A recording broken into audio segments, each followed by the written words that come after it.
government control of private enterprise is fascism. Except for Intel.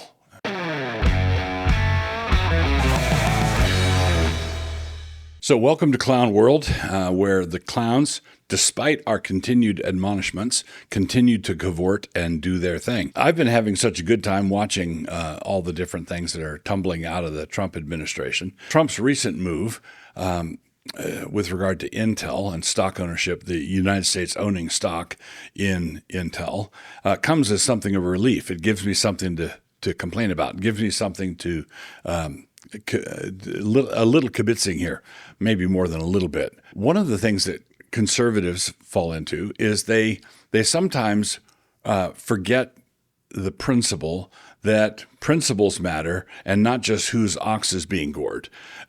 So, for example, when conservative parents were at school board meetings complaining that the school was quote unquote teaching socialism, that's beyond exasperating. The public schools are socialism.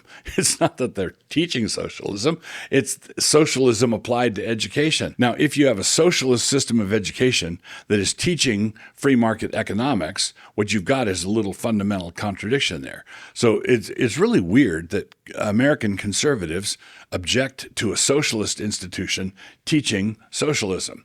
Well, it's the same sort of thing here. The United States government has no business owning stock in any private company. If the company is obeying basic laws, like not to rob, steal, and murder, if they're obeying the laws, the government has no business regulating the business aspect of any business, and they have no business owning stock in that business, because what that does is provides a built-in excuse for the government to say, I'm a stockholder, I get to control what you're going to do. And basically, government control of private enterprise is fascism. Right? Government control of private enterprise is fascism. So consequently, as I just saw David Bahnsen observe, all the conservatives who went nuts over Mondami's proposal for government-owned grocery stores in New York, you've got to you keep the government out of private enterprise, keep the